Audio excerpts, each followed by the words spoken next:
Christ is risen from the dead, trampling on death by death, and upon those in the tombs bestowing life. Christos воскресе из мертвых, смертью смерть побрав, Иисус в гробе живот даровав. Christ is risen from the dead, trampling on death by death, and upon those in the tombs bestowing life.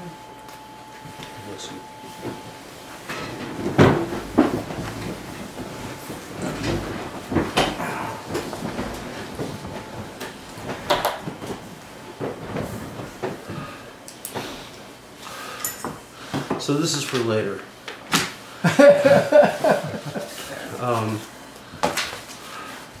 So I briefly want to talk tonight about St. John Chrysostom, and then go into the Council of Ephesus, and then next week talk about St. Cyril of Alexandria, and go into the Council of Chalcedon. So we're kind of hitting the big names, you know, the big stars of the church, the great hierarchs and teachers of the church, who are the ones who did the most to develop the church's understanding. They supplied the vocabulary, they supplied the dogs in too. And they helped to define the terms of theology. Of course, the Cappadocian Fathers that we talked about the last class, actually before Pascha, St. Basil the Great, St. Gregory the Theologian, St. Gregory Nazianzen, were the ones who really, more than any others, determined this whole theological vision. And gave it shape. Not that it wasn't there, you know, but they gave expression to it, and an expression that most of the church could agree upon.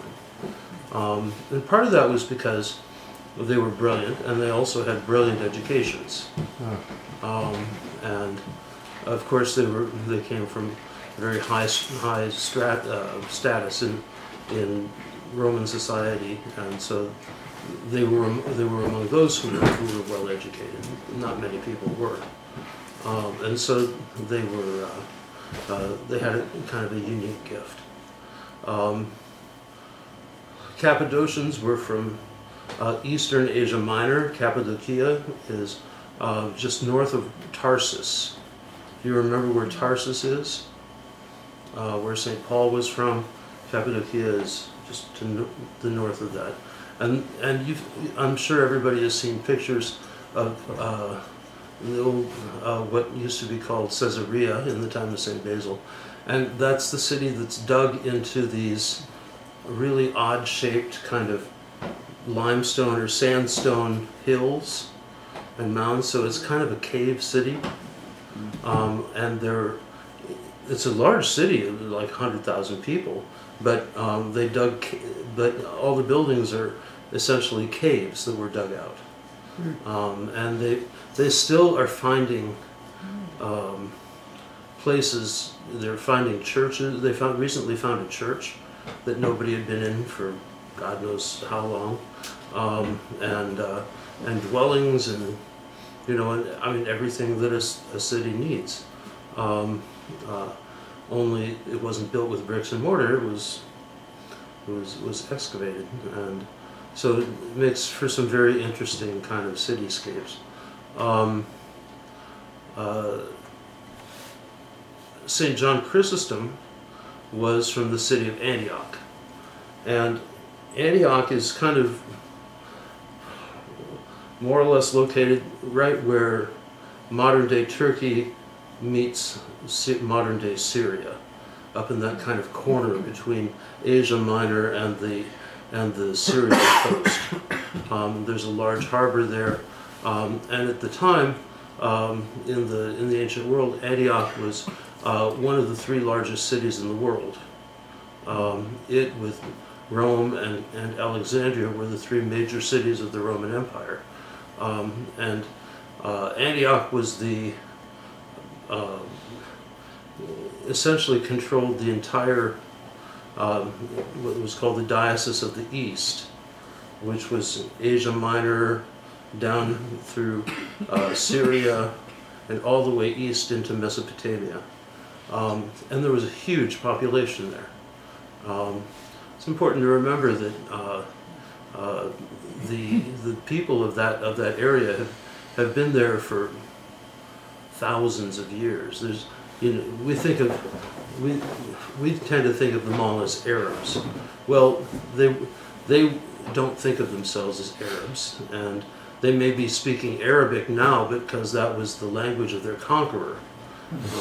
And the Arabs were the tribes in central Saudi Arabia, or what we now call Saudi Arabia, who went with Muhammad and spread Islam and conquered all the peoples of the Middle East and subjected them to slavery and to Arabic culture and control and so forth.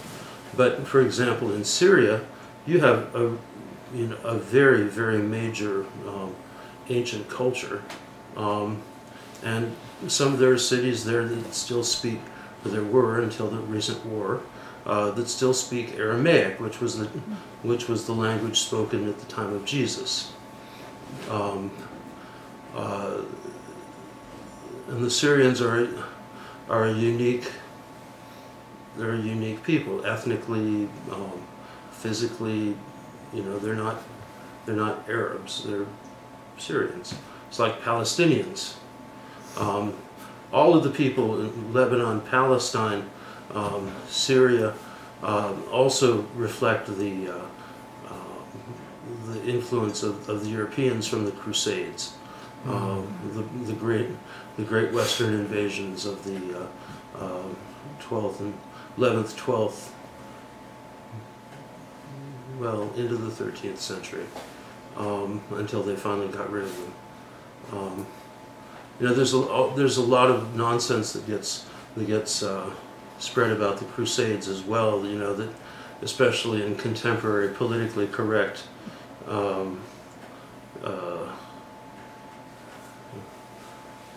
well, I can't call it scholarly circles, but it's all just propaganda. But essentially, when Islam spread out of Arabia, it was just like ISIS. There's no substantial difference. People were given a choice of convert, pay, or die, and many chose to. Those who were able paid. Many died. Many were beheaded. But many also just converted. For example, in Asia Minor, we think of the people as Turks. Well, the Turks are only a very small proportion of the population. There were something like no more than 60,000 ethnic Turks that conquered Asia Minor. The rest of them, of the people there, are simply converted Greeks. If you're a Greek, you're an Orthodox Christian. If you're a Turk, you're a Muslim. It's the only substantial difference, and it's pretty substantial, of course. But here again, it's a very ethnically diverse population. But the actual Turkish part, all of this, all the current borders in that area are the creation of the British and the French, and which is why there are so many problems over there. Antioch was the capital of the Eastern Diocese. There were four major dioceses of the Roman, three of the Roman Empire. There was Rome, there was Antioch, and there was Alexandria, Diocese of the East, Diocese of Africa, which was Alexandria, and of the West, which was Rome, which was on both sides of the Mediterranean, all the way up through England, and then much of northwestern Africa was under Rome, and there was a vast amount of trade that flowed through there. Of course, in the 4th century, when they divided the empire in two, Constantinople was established around the year 320, and I think it was consecrated around the year 330, give or take, and it was on the Bosporus, which controlled all the trade coming from the east and from the north, because of the Viking trade routes coming down through the Russian river system, all the way from the Baltic and further north. So you're dealing with an extremely wealthy area. Also, there was a lot of huge amount of agriculture going on, and you can imagine the amount of supplies that it took to keep a city of over 1 million people fed. That applied to Constantinople, but also to Antioch, Alexandria. Of course, the two bread baskets for the Roman world were Carthage in the west and Egypt, which were some of the major sources of the agricultural products. Antioch also controlled a vast amount of trade coming from the east, and so they were very wealthy cities.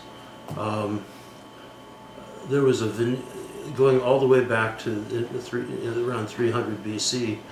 These were all part of the Empire of Alexander the Great, and so there was this veneer of Hellenic society, and all of the major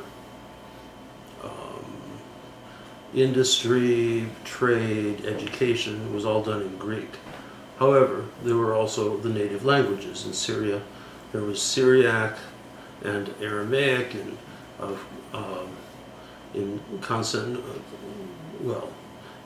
Asia Minor was all Greek, and the Slavs hadn't moved down yet into Bulgaria, and Alexandria also had this Greek veneer over a Coptic population. So the Roman Empire knew a lot about ethnic diversity. But along with these, and I went into it a bit earlier, there came a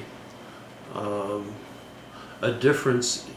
There were cultural differences in how Christianity became understood and expressed, and these reflected some of the cultural biases that were inherent in Semitic culture, which was, the culture of Antioch, versus the culture of Alexandria.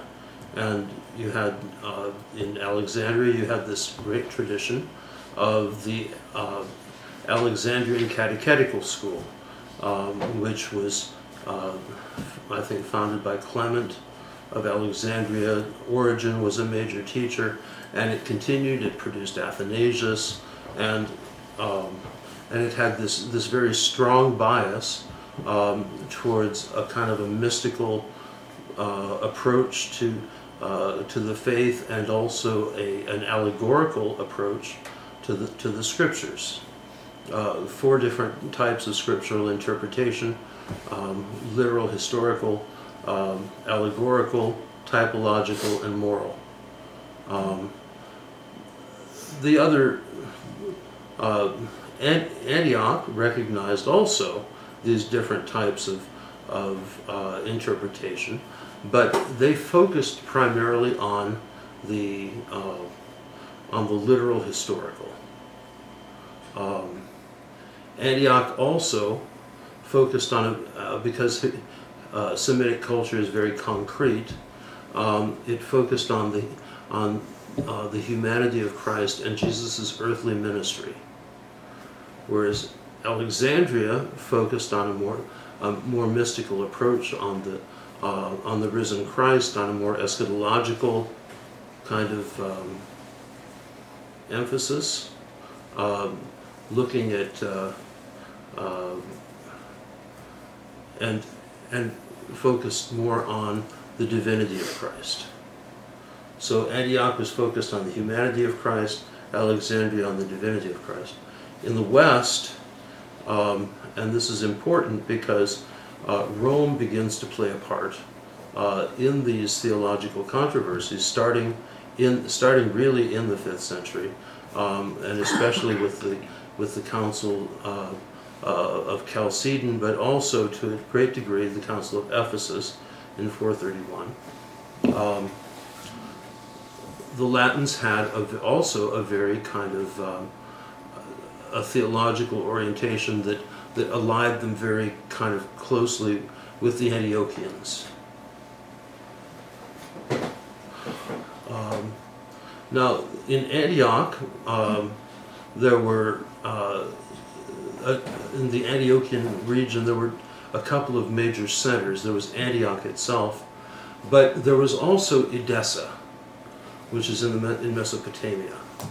You have the story going back to the 1st century of the king of Edessa by the name of Abgar asking for an image of Jesus, and Jesus wipes his face with a towel, and his image appears on it, and he sends it to him. And it was put over the city gates.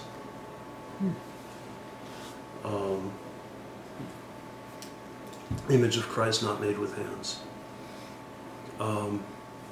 Then that Edessa is where Saint Ephrem the Syrian lived, who was one of the greatest of the liturgical poets, and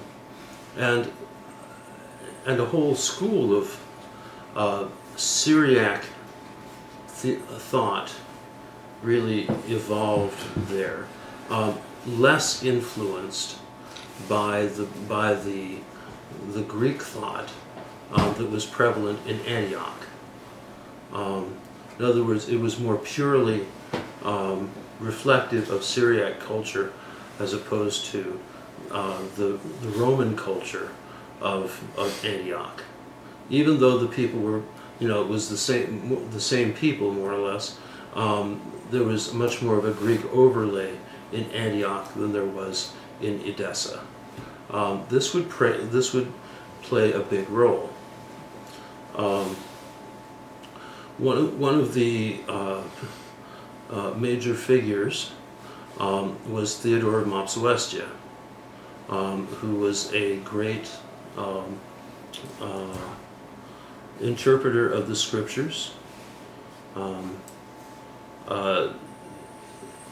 and he had a number of disciples, among whom were John Chrysostom and Nestorius, who studied together. This didn't do a whole lot of good for St. John Chrysostom to have been associated with Nestorius, and it's kind of interesting because you can read all about it in their letters, which survive. St. Cyril of Alexandria hated John Chrysostom. Wow. Oh. And he hated the Antiochians. It was, and just there's just some there's very bitter rhetoric, and he had John Chrysostom deposed. I mean, he had, it was, they fought. Boys will be boys, right? Well, and part of it was over precisely this this very different theological approach, theological and approach which also dictated the preaching of that would happen. So St. John Chrysostom, for a little background, was from Antioch. At a young age, he became a monk. And in Antioch and in Syria, the monks primarily were solitaries. In Egypt, they were really focusing on the community life. Cenobitic monasteries, you had St. Pachomius, remember St. Basil the Great and St. Gregory of Nazianzen in their youth went down to Egypt to find out, to go see the Desert Fathers and to see Anthony and what they were doing down there, and they came back and wrote about it, and so they brought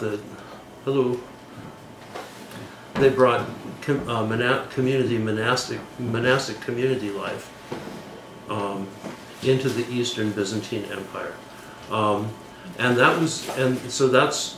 the monasteries were very much in Cappadocia and surrounding areas focused on community life, and also in Palestine, because there was a very great revival, or a great flourishing of monasticism in Palestine, as Palestine became this and Jerusalem became this major center of pilgrimage, because you had thousands of pilgrims coming from all over the Roman Empire to go visit the Church of the Holy Sepulchre, to see the cross, to venerate the Golgotha and the Holy Sepulchre, and to visit all the places, and it's still going on today.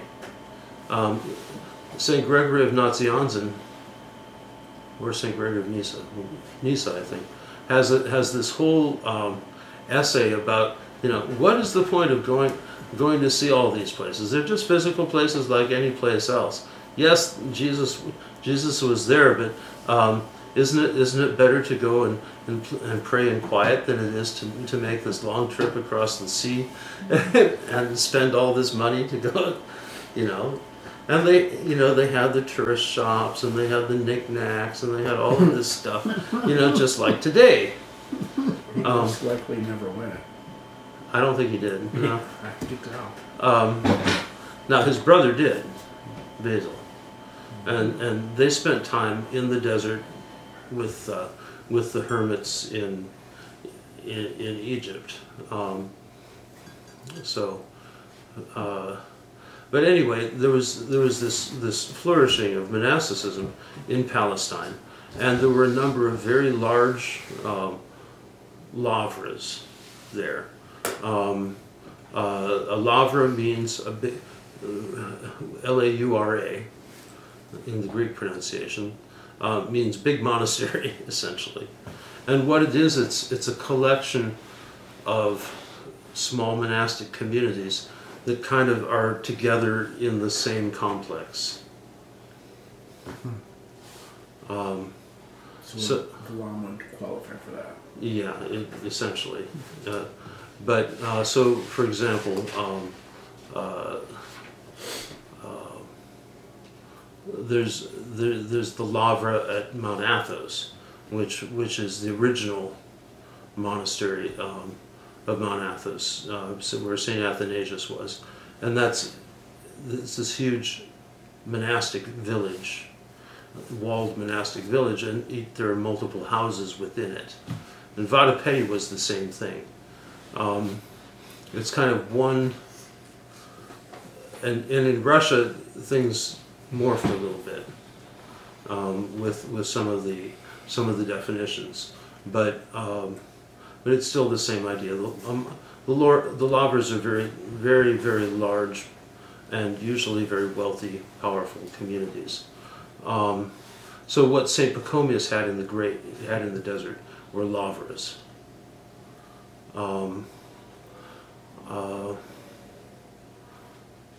St. Sabas in Palestine is a lavra. and it's still there. It was founded in the early 4th century, and if you're a guy, you can go to it. And if you're a woman, you can stand on the observation deck, I think, right? But it's just the same wherever you are. It's Yeah. And so all these places, these were all instrumental in helping form the context of religious life and Christian life, and especially for the people in the Middle East, you know, in Syria, in Lebanon. It really wasn't a big step to go down to Jerusalem. It also wasn't a big step from Alexandria either, as we know from the life of St. Mary of Egypt. It was a short boat ride.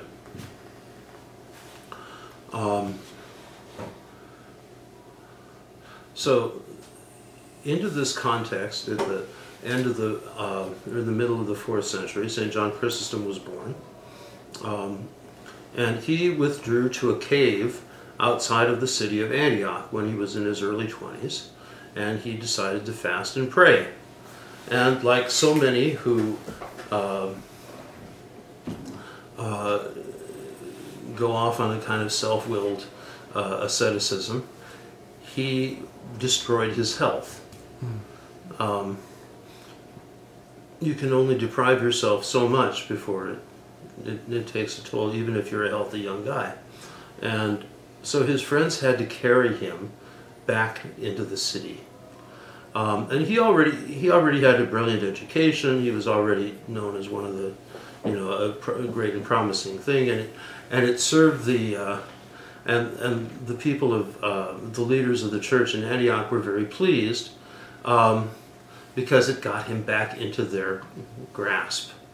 And he tried to flee, but he was subjected, as it were, to ordination. And you can read all about that on the priesthood in his book On the Priesthood, which is written to a certain Basil. It's not Basil the Great, but another friend of his by the name of Basil, in which he extols the virtues of fleeing from such a disaster as being made a priest, because it's such a high and lofty thing. Nevertheless, he was made a priest and quickly became one of the chief preachers in the main cathedral in Antioch, and he was a firebrand. He had no qualms about taking people to task, about taking the aristocracy to task, about taking the emperor to task, and that would be his undoing. But he was also known as, really the great interpreter of scriptures. And so he has commentaries on most of the books of the New Testament and some of the Old Testament that you can still buy. In fact, you can get the whole Nicene, post-Nicene Fathers from Kindle for $3. Otherwise, it's 38 volumes and quite substantial. I'm sure there's some of it here in the library. Of course, it's all a 19th century translation, but you can work through that.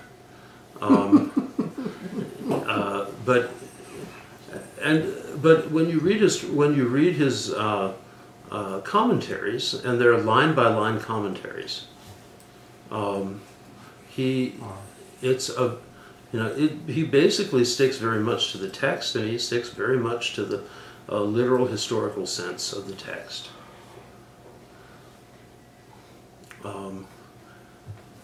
It doesn't read like the Great Canon of St. Andrew of Crete, which is a long allegorical interpretation of the scriptures. Oh. Okay? Or the Life of Moses by St. Gregory of Nyssa, which is a beautiful and brilliant treatise, but it's all allegory, all allegorical temptation. all allegorical interpretation.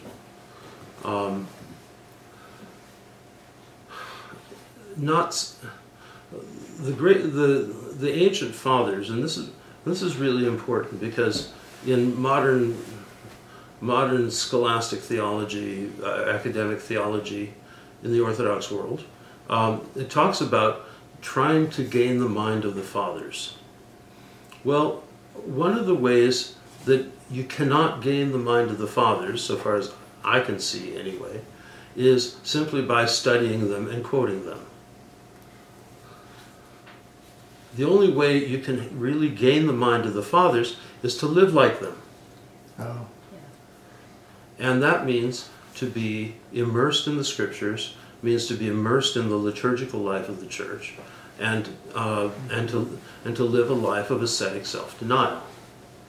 And that's where, and to be striving for contemplative prayer. That's the context. It's not about some kind of scholarly venture where you just read and read and read and read and read and don't do anything, and and then kick back with a beer and discuss it with your buddies, which is the usual seminary approach. Not that that's such a bad thing, to kick back with a beer and talk theology with your buddies. That's gone over very well since the time of Martin Luther and his table talks. And in fact, Father John Meinendorf, who was the professor of patristics at St. Vladimir's, used to have the students over for beer and talk, about theology. So anyway. So St. John Chrysostom was he was a preacher in Antioch. He became a major preacher in Antioch about the time that Basil the Great died, and St. Gregory the theologian became Archbishop in Constantinople, which is around the year 380, 381. St. Gregory was ousted rather unceremoniously from the see of Constantinople, and had all sorts of choice things to say about bishops and councils of bishops, and some very interesting words. Nothing too positive. And I can understand that. And I forget whether there were one or two bishops in between. But Saint John Chrysostom was enthroned in the 390s in Constantinople. If you'll remember, at the time of Saint Gregory of Nazianzen and the Second Ecumenical Council, both all the churches and the imperial house supported Arianism, and it was the Council of Constantinople in 381 that finally theologically overcame Arianism, and they had to let it go. But this is 15 years is not a long time, for a very kind of strongly held belief. So I can only imagine what some of the things he would have had to face. Saint John lived. He continued to live a very ascetic life. He was drafted out of Antioch to become the Archbishop of Constantinople. Of course, he was a priest in Antioch, and they didn't believe in transferring bishops. That was what got St. Gregory of Nazianzen in trouble. And so he was drafted, became Archbishop of Constantinople, and he moved into the bishop's palace, where he basically lived in one room. And he sold all the furniture because he thought it should, it was ridiculous to have all of this nice furniture, and that did not go over very well with the Philopticos, or the equivalent at that time. The ladies of the parish were horrified because here they donated all of this, fine furniture, and Constantinople at the time, being the imperial capital, the archbishop essentially being the head of the Christian church in the Roman Empire. I mean, there was the Pope out there in Rome, but he was just a vassal anyway. They kind of wanted him to kind of be spruced up and, Presentable. Yeah, presentable. Well, he would have none of this. Evidently his stomach also, he never quite recovered from his excessive fasting in his youth, and so he was very selective about what he would eat or could eat, and so there were some personal quirks. He developed a very close friendship, and you can read the letters between them with the Deaconess Olympia, who was essentially one of the, she was a deaconess. She would have overseen the ministry to women within the cathedral. She would have assisted the bishop in baptisms. Baptisms were, the way baptisms were done is they would gather in the baptistry. There was a curtain, men on one side, women on the other. Everybody was completely naked, of course, in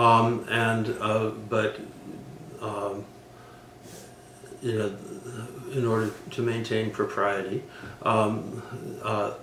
the bishop would sit on one side of the curtain, and when women were being baptized, he would say the words and maybe put his hand through and do the dunking, but it was really the deaconesses who would essentially do the baptism, and so that there would be no improprieties, and there were many other kind of functions, and I'm sure that she was she was absolutely invaluable to him in the way that in structuring his ministry there in the city. St. John Chrysostom is accused by all these crazy feminist writers who masquerade as scholars as being a misogynist and all of this. It's just not the case.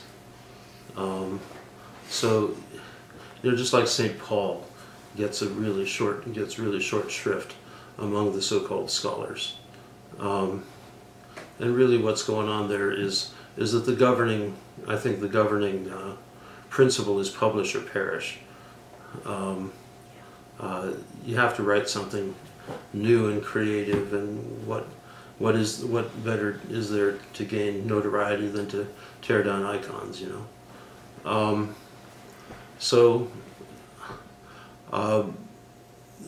he continued his ministry. He continued his ministry of scriptural interpretation, and the way that was done is he would have long sermons, like 45 minutes or an hour,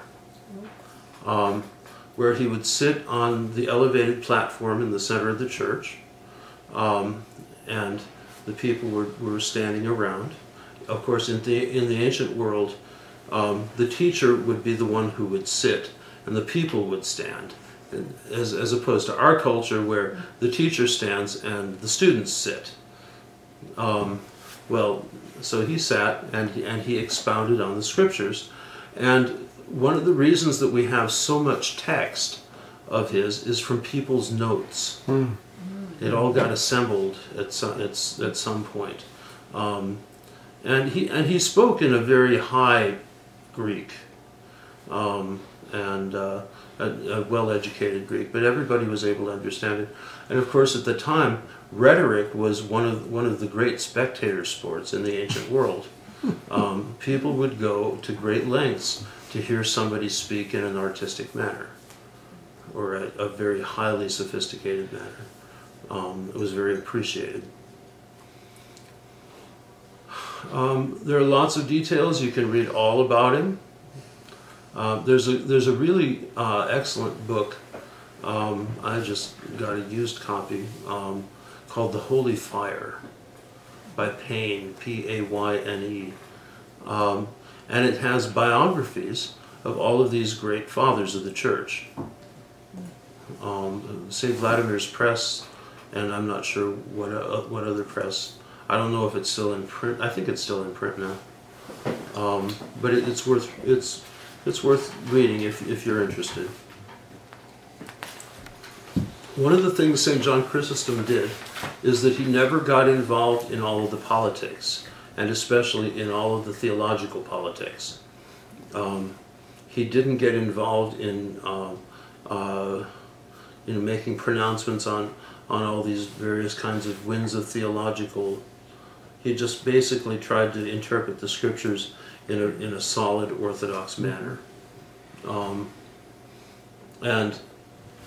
I mean, for that reason, I mean, he's still regarded as one of the greatest of the fathers of the Orthodox Church. And his writings are read throughout Christianity.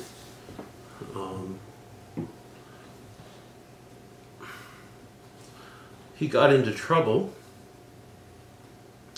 because he criticized the empress, who had a statue of herself cast in solid silver, a rather large statue, and erected on a pillar outside of the cathedral.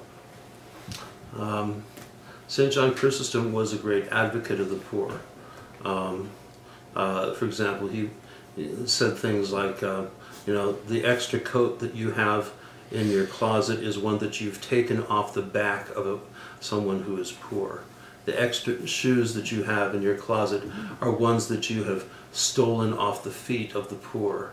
The extra food that you have in your cupboard, you have taken from the mouths of the poor.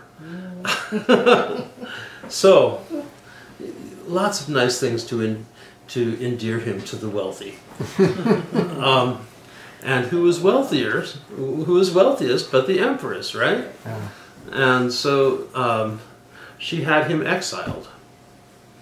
And actually he got exiled a couple of times, but the last time he was taken in bonds. And they took him on a ship into the Black Sea, and he ended up in what is today Abkhazia. It's right on the border. You know where Sochi is, where the Olympics were? Mm-hmm. Well, you go a little further east, and you go too far east, you're in Georgia. And Abkhazia was part of Georgia politically up until recently, and now it's kind of no man's land. But it's kind of this unique place on the Black Sea, and there's an ancient church there, which is where St. John Chrysostom died. It's also where they have found the relics of St. Maximus the Confessor, and it's right next to a vast monastery which was built at the end of the 19th century called New Athos, which is huge. There's a YouTube video, Life in a Men's Monastery on New Athos. You can check it out.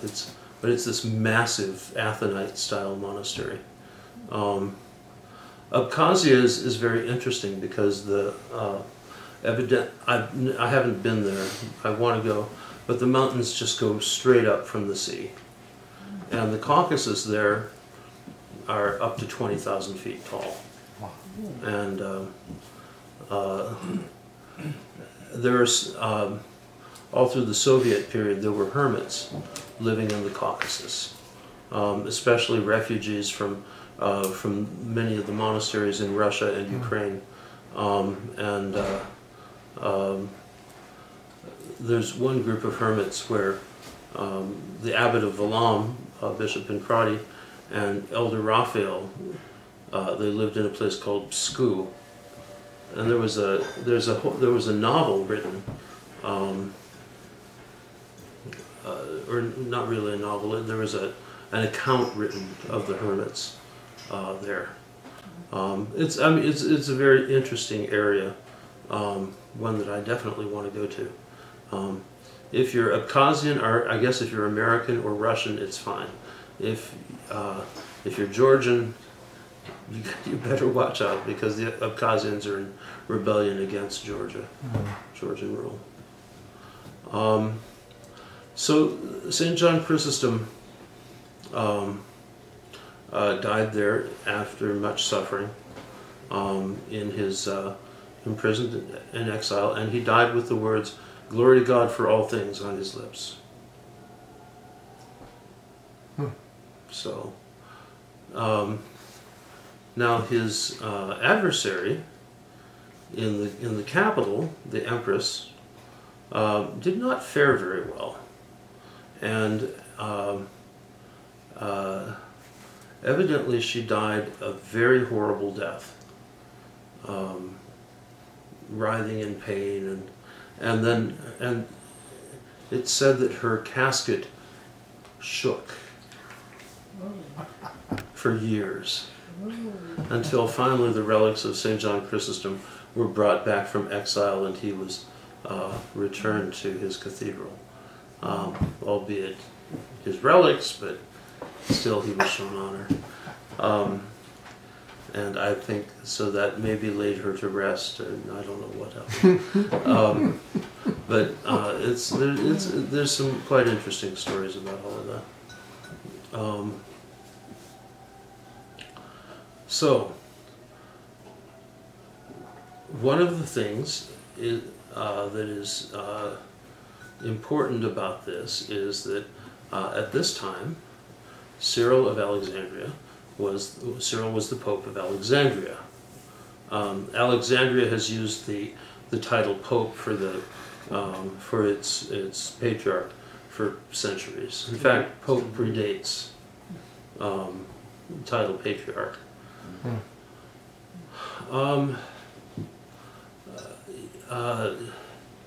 He fought against John Chrysostom. He had no use for him. He fought against his memory, and it was largely because John Chrysostom had been in school under Theodore of Mopsuestia with a successor of his on the throne of Constantinople, who by the name of Nestorius. Now, one of the things that's important to note about, remember I talked about the two parts of the Antiochian church. There was Antioch itself, and then there was Edessa, eastern Syria. Well, Antioch was very Romanized, or Byzantified, if you want, the Greek-speaking Roman Empire. Edessa was not. Edessa was very Syriac. There were some major differences between Greek-speaking Syriac, or Greek-speaking Syriac culture and Syriac-speaking culture. So, for example, in the Greek West, which is hard to think of when you're talking about Syria, you have, the churches have icons. They're structured just like any other Byzantine church. People venerate the icons and always have, so ancient tradition. In the East, there is no tradition of icons. In fact, the churches are they only permit the use of a cross, an empty cross, and it's something that never evolved in that part of the church. Now this would become a very important issue 350 years down the road, in the 8th century, with the advent of iconoclasm, when the leadership of the empire and the leadership of the church was being drawn from Eastern Syria.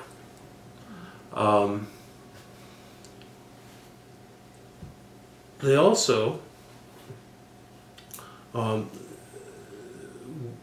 were very focused on this, what Father George Florovsky calls an anthropological maximalism. In other words, a focus on the humanity of Jesus. And so that, so much so, that there was a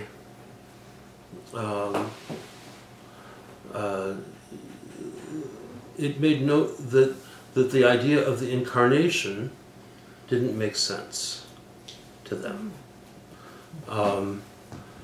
And so there were all sorts of different kinds of explanations. One of them came from a guy in the late 4th century by the name of Apollinarius. Now, in Greek Christian understanding, the soul has there are three aspects to the human person. There's the body, there's the soul, and there's the nous, which is the intellect or the spiritual aspect of the soul. Apollinarius thought that the logos in Jesus replaced the nous, the human nous. So Jesus was a kind of a unique being who didn't have a fully human soul, but he had this divine soul, or this divine spiritual aspect of his soul. Obviously problematic. Obviously problematic. But there was also the idea, and remember, this whole thing is coming out of Arianism, right? Where there was the assertion that Jesus was a created being, that the Logos of God was a created being, in fact, and an emphasis on Jesus as a man who was adopted by God to be his son. And so an adoptionist Christology was something that it kind of makes sense, you know. It doesn't fit with the scriptures, but it makes sense, right? That God adopted the man Jesus and had this special relationship with the man Jesus, and it was a kind of you know, an indwelling and of grace and power and authority. But you couldn't say that Jesus is the Logos. There was always a duality. There was the human Jesus, and there was the Son of God, the Logos. This was even further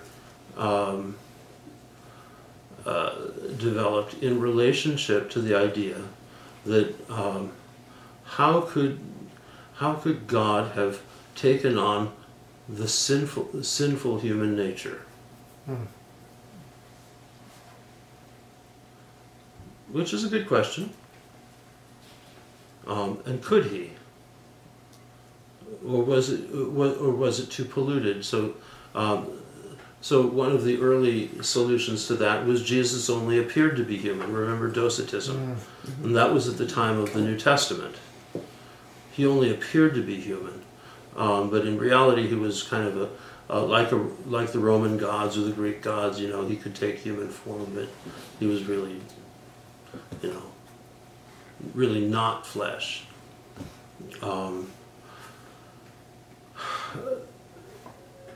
But with Apollinarius, you had a phrase that would become very important when he was talking about the logos replacing the human nous in Jesus, and when he described Jesus, he described him as one nature of God the Word incarnate. Mia physis tu theologus es archomeni. One nature of God the Word incarnate.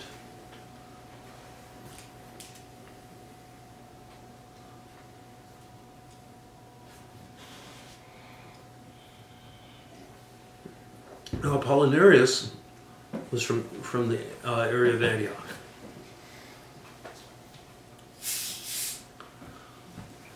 One of the things that happened in the first and second councils of first and second ecumenical councils was the beginning of the setting and the definition of terms.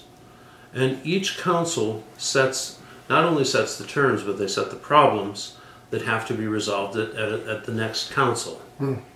Okay, so there's an aspect in which you can say the teaching of the councils is infallible. If usually we don't use such categories in the Orthodox Church, and we absolutely affirm those teachings as correct, but they also are subject to correction by the next council. So if you remember, we read through the original Nicene Creed, which didn't sound it sounded a lot like, but it was still very different than the Nicene Creed that we all know, and that's because the Second Council had to correct and add to the creed of the First Council. It took out some of the polemical material, some of the anathemas, and added the whole section on the Holy Spirit and expanded. Right? So, and it was finally this definition of the Second Ecumenical Council that became, the corrected version, that became the rallying cry of orthodoxy in the Church. And so the terms were that God is one nature, or one essence, ousia, and three hypostases, subsistences or subjects. There were two other terms that were related. Physis, meaning nature, and prosopon, meaning persona. Not so much person, but more persona, because the prosopon. Remember, in Greek drama, they would use masks. Well, the name a mask. The word for mask is prosopon, and it indicated the role that actor was playing. Well, in other words, it's not a really strong concept of for a person, right? It's a role, not a person. But if you combine it with hypostasis and identify prosopon and hypostasis,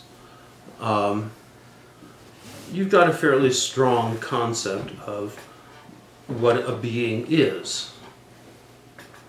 Now, the question comes with introducing the word physis, or nature, because in the 4th century and earlier, the word physis, it could mean a person, it could mean what the person consists of, it could refer to the essence. In other words, it was vague in relation to all of this stuff. Essentially what happened as you go into the councils, especially the 3rd and the 4th council, is that the concept of thesis was redefined,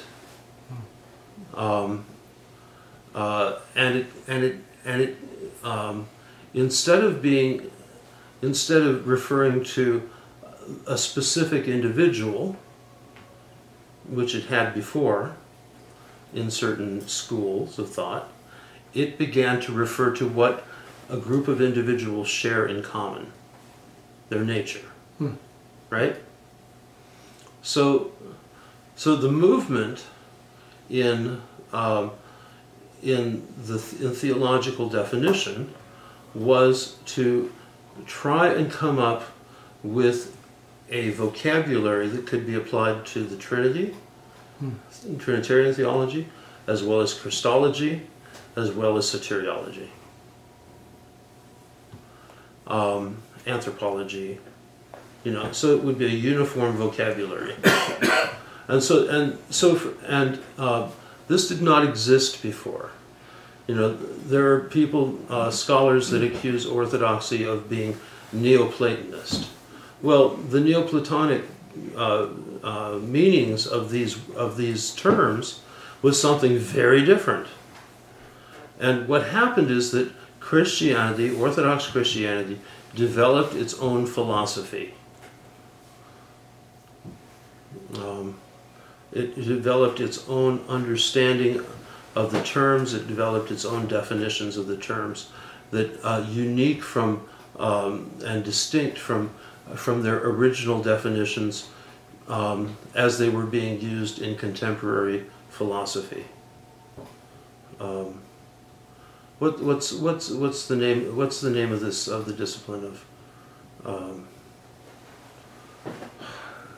It's not philology. It's Epistemology? Epistemology. It's its own unique epistemology.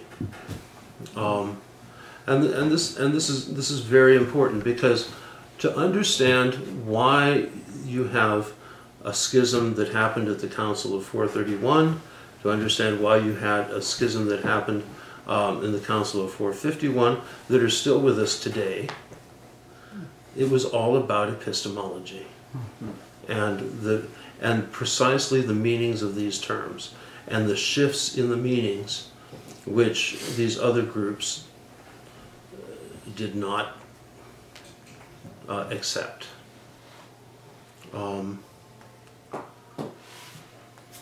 So does this make sense? I'm wondering what Pope or Patriarch Cyril had to do with this. Was he like the opposing force, apparently? We'll get there. Okay. That's the rest of this lecture and next week. Okay. Anyone else right now? Okay. So Nestorius brought with him, when he became Patriarch of Constantinople, his theology that he had derived from his theological education and formation in Antioch. And it was a very Syriac formation with Theodore of Mopsuestia. John Chrysostom had been his buddy in school, and there was this whole school in Antioch that shared this common orientation, theological orientation. And one of the and the thing that got him the most in trouble was he objected to the word Theotokos. Now, the word Theotokos had been in common Christian use already for several centuries. Already by the year 430, this was used for, and meaning Mother of God, the one who bore God. And of course referring to Mary. And the concept of Theotokos is, it's primarily about, it's about Mary, of course, but it's referring to Jesus as God. And so but Nestorius didn't like it because he had a much more of a his Christology was more dualist. That the Logos inhabited or indwelt the man Jesus. There was a duality between Jesus and the Logos, and so because how could the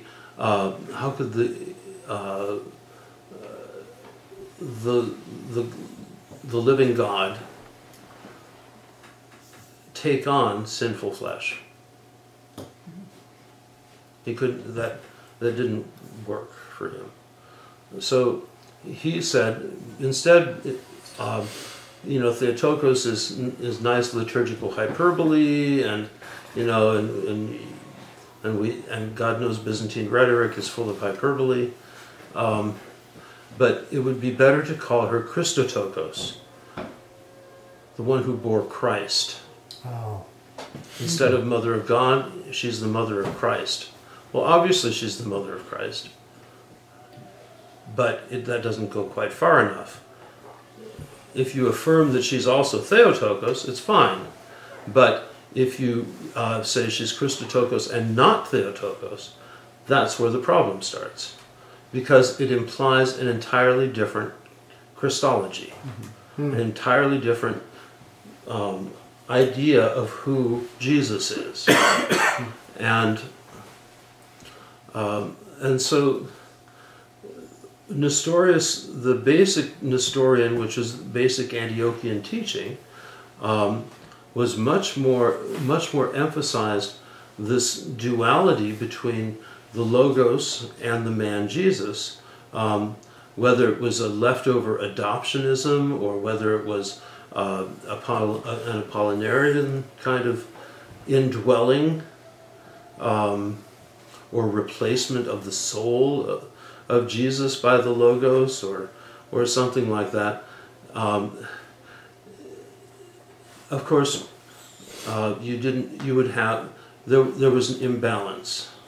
One of the things that became a rallying cry, as it would be later worked out, is that Jesus was consubstantial with God as to his divinity, with the Father as to his divinity, and with us as to his humanity. He's of the same essence, of the same nature as we are, and the same essence as the Father is. He's perfect God and perfect man in one hypostasis. Now, Cyril didn't know who he was quoting. He thought he was quoting Athanasius. Instead, he was quoting Apollinarius. And Cyril weighed in on the debate and said, the standard of orthodoxy is one nature of God the Word incarnate. Okay? See the problem? You've got two natures, the divine and the human. And how do they fit together in the person of Jesus? And so the whole debate between Alexandria and Antioch came into focus beginning in the Council of 431. Now, there was also a really major aspect to all of this, in that the main adversary of the Byzantine Empire was not the German tribes. They'd already kind of taken over the West. It was the Persian Empire on the entire eastern border of the Byzantine Empire. And that church, which was, Edessa was within the Roman Empire, but vast numbers of Christians were in the Persian Empire, all of whom shared a common language and this common Antiochian Syriac tradition. When the council happened, essentially it turned rather nasty, and eventually Nestorius was defrocked and excommunicated and rejected as a heretic for what from what his home context was normal orthodoxy. So a large part of the church was very upset by this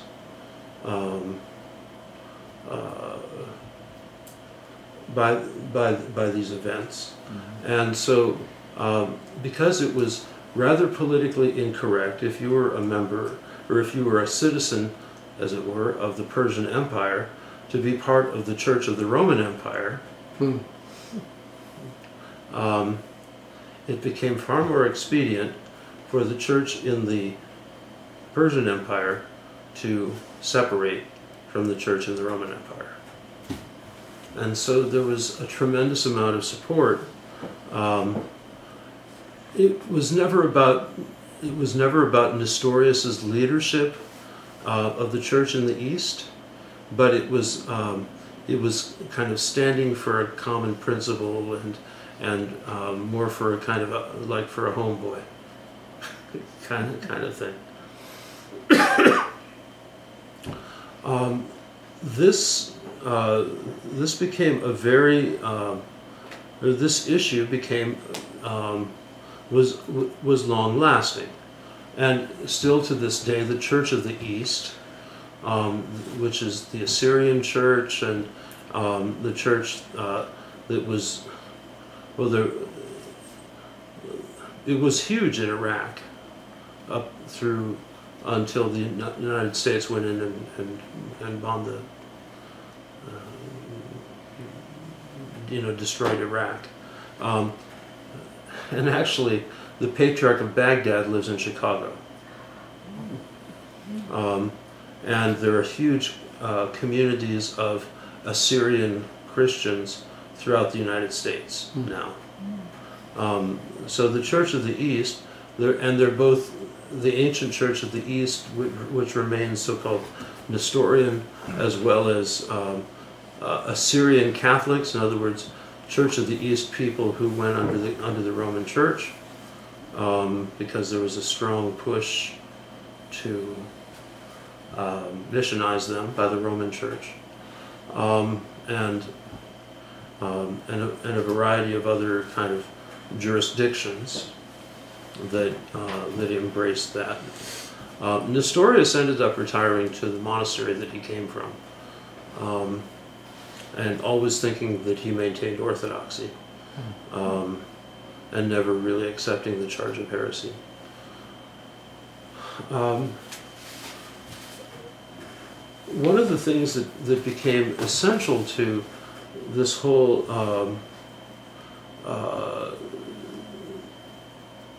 condemnation of the Nestorius and the doctrines of Nestorius were the 12 anathemas by Saint Cyril of Jerusalem, or Cyril of Alexandria. And I thought we would read through them, and because it helps us to understand this process of how Christology began to be defined. And really, the Council of Ephesus in 431 basically set the stage for the next council, which was just 20 years later, as opposed to 50 years earlier from the Council of Constantinople. It was 20 years later, the Council of 451, of Chalcedon, which continued the Christological controversy. And then the Sixth Council, also with the so-called monothelite and monoenergist controversy, kind of finished up this whole thing. So really the issue began to be debated in the church, hotly, Council of 431, all the way until 680. So, what, 250 years? So,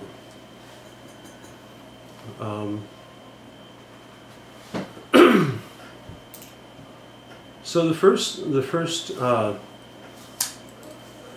the anathemas of St. Cyril against Nestorius are actually part of the canonical body of dogma of the Orthodox Church.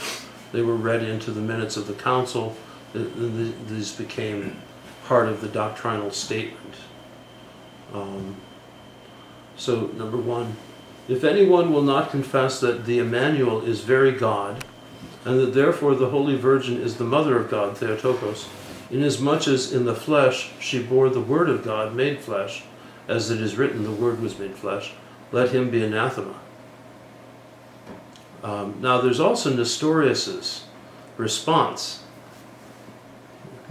and that is, if anyone says that the Emmanuel is true God and not rather God with us, that is, he has united himself to a like nature with ours, which he assumed from the Virgin Mary and dwelt in it, if anyone calls Mary the Mother of God, the Word, and not rather Mother of him who is Emmanuel, and if he maintains that God the Word has changed himself into flesh, which he only assumed in order to make his Godhead visible, and to be found in the form as a man, let him be anathema. You see the difference? Okay. Did the council print his, did they publish his response as well? I'm sure it's in the minutes, and it's in this text. I can send you this text. So Cyril was maintaining that Christ was fully God and fully man, where Nestorius was saying that he took on that God indwelt the man Jesus. So in Nestorianism, there's a duality between the humanity and the divinity. The divinity dwelt in the humanity, but essentially there's two different persons kind of coming together. And what they described it was as a prosopic union, a union according to role, to person, to persona, as opposed to what in Orthodox theology came to be called the hypostatic union, where there's a single subject. I'm just curious to think if we'd be redeemed if we took on that same thought that he just indwelt man. Well, it would be a whole different idea. But the point is that Jesus is truly God the Word incarnate. That he's not some guy that had a special relationship with God. He's not some guy that the Logos of God adopted or possessed or something like that. He truly is the Word of God. And one of the useful things I've found in thinking about this, when you're talking about the concept of hypostasis or person, it's the who. You're talking about essence or nature, it's the what. You're talking about energy, it's the how. Who, what, and how. So who is Jesus? He's the Logos incarnate. What is Jesus? Divine and human. How? How does Jesus act? In a divinely human way, and a humanly divine way. The synergy between the two.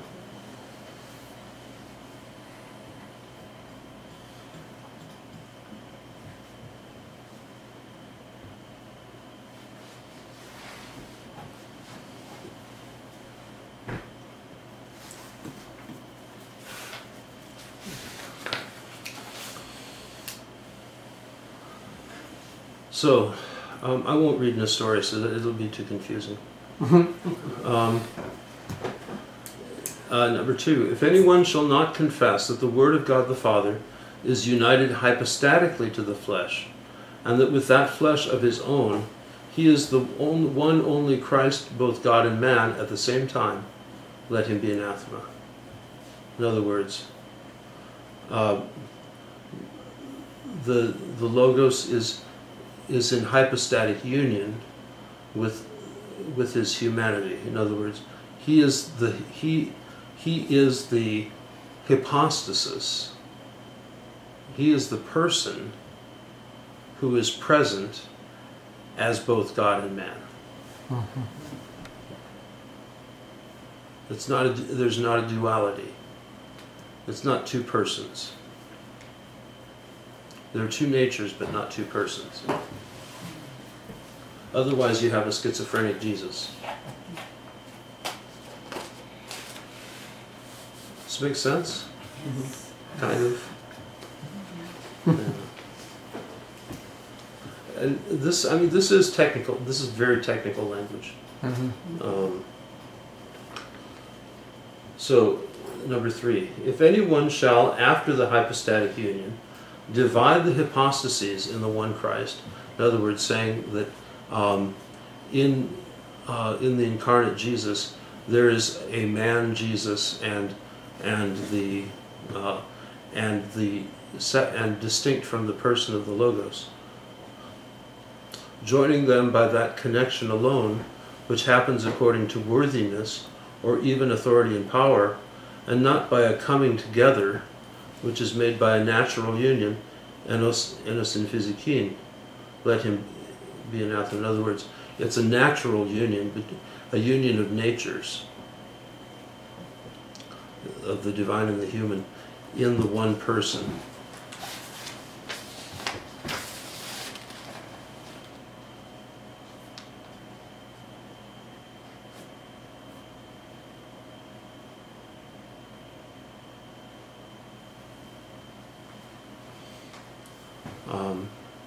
In other words, and this will become part of the Chalcedonian definition, there's no mingling, change, division, or separation between the humanity and the divinity of Christ. One. What's that? It's one. Yeah. But they're not mingled. They're not, the divinity isn't somehow changed into humanity, and the humanity is not changed into divinity, but they're but the divine sanctifies the human, and the human it humanizes the divine, but they still remain they remain distinct but not separate.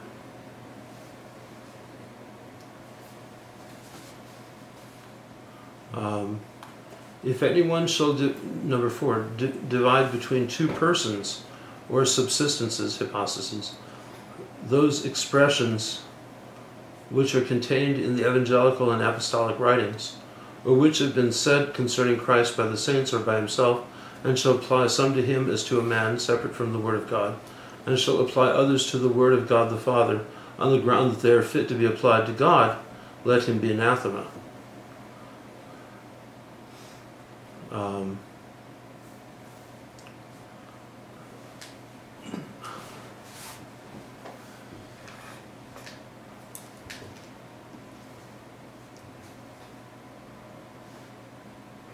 In other words,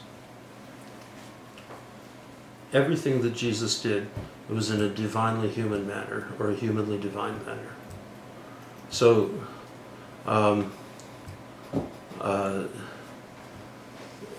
you can say, so we can say that Jesus ate, drank, and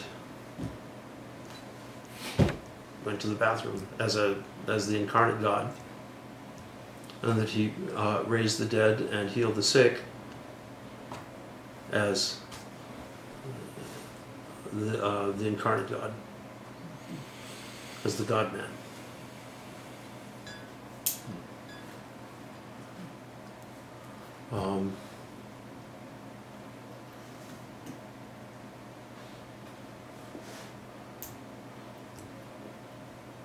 Five. If anyone shall dare to say that the Christ is a Theophoros, that is, God-bearing man, and not rather that he is very God as an only Son by nature, because the Word was made flesh and has a share in flesh and blood as we do, let him be anathema.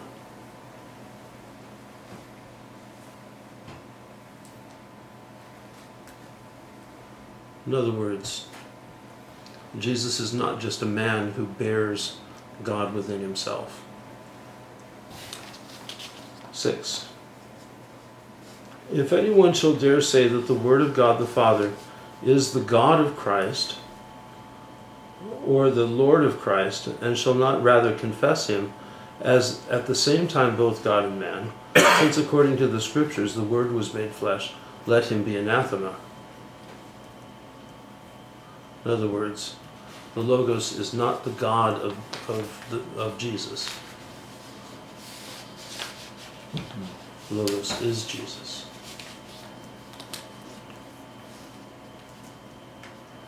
7. If anyone shall say that Jesus as man is only energized by the Word of God, and that the glory of the only begotten is attributed to him as something not properly his, let him be anathema. In other words, Jesus is not just filled with divine activity and energy. He is God, who in his humanity exercises his divine activity.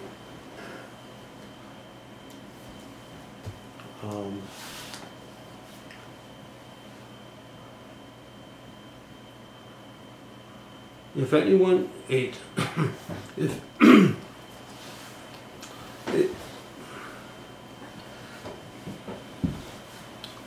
if anyone shall dare say that the assumed man ought to be worshipped together with God the Word, and glorified together with him, and recognized together with him as God, and yet as two different things, the one with the other,